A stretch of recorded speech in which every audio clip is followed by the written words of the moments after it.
It's an emergency. Yeah. Only it's not the one you think. Yes, we have an emergency in February 2022. It's been declared.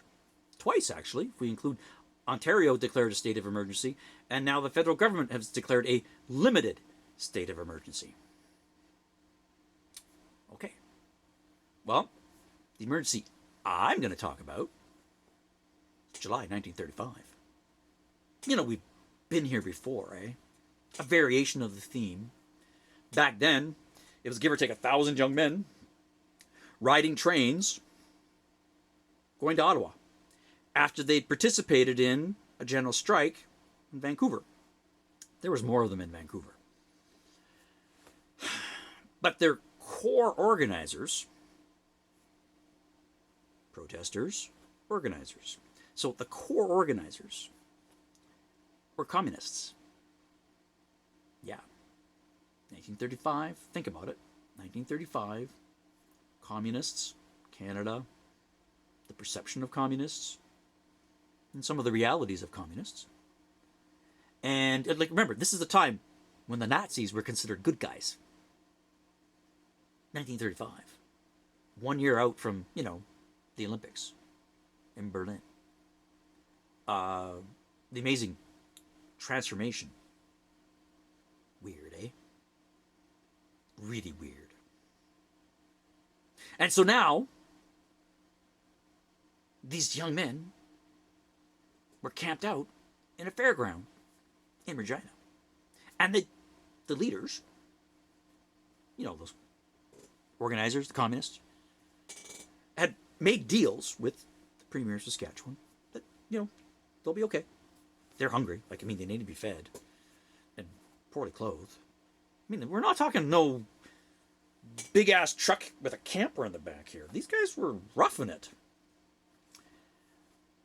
And there wasn't a lot of outside money coming from other parts of the country. And more importantly, there wasn't a lot of money coming from outside the country. No foreign interference, which is surprising because you'd think, the Soviet Union would be, yeah. No, it wasn't getting there. Weird. But it wasn't as easy back then, unlike today, where 52,000 American citizens, or American residents, we'll be fair, we'll give a benefit of the doubt, are contributing money to what are now clearly illegal occupations. So their money is supporting, or attempting to support, illegal activities that are disrupting the Canadian economy and costing the Canadian economy and Canadian citizens way more money than they're donating.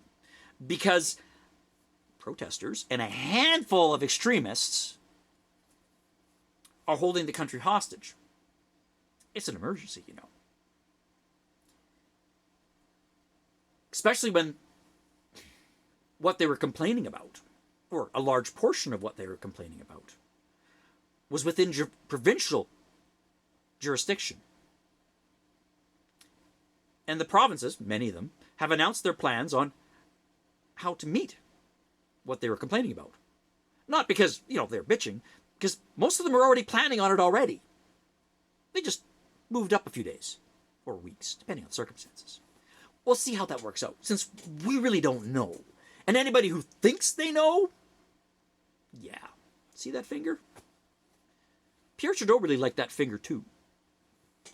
And those 1,000 young men liked that finger too. And when the police, the RCMP, sent by, believe it or not, the Premier, R.B. Bennett, of 1935, he sent the RCMP and the Regina police in. They surrounded from 4 different directions. They attacked those 1,000 young men. And the net result was the Regina riot. Yeah, that was a huge fight. Because 1,000 young men, and you attack them, you corner them. Yeah, they're not going to lay over. They're young. They don't give a shit. They got nothing to lose. They had nothing. So they fought back. Now, the net result, the Premier of Saskatchewan was pissed because he had a deal.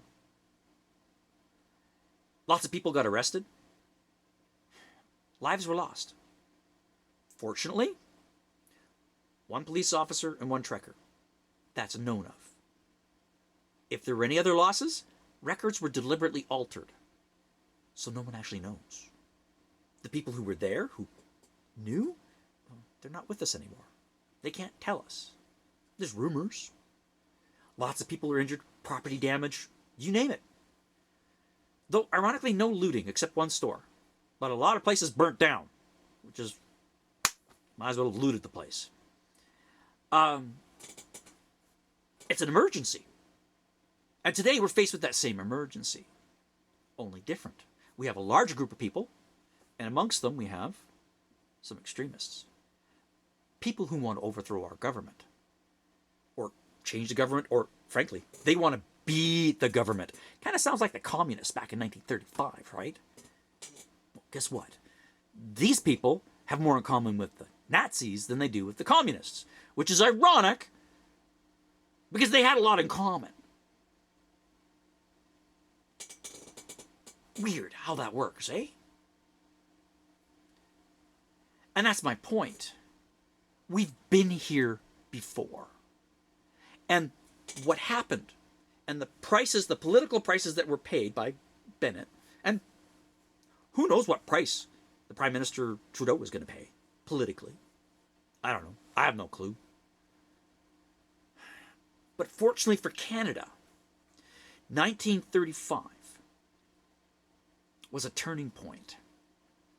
And it shaped our government structure and our character and our social programs in what we now hold as part of our identity.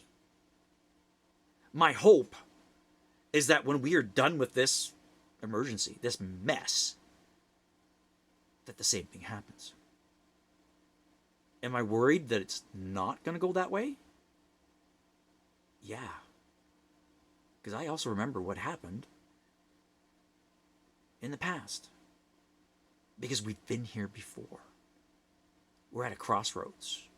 And that crossroads is literally being directed and driven by these people. Not us. These.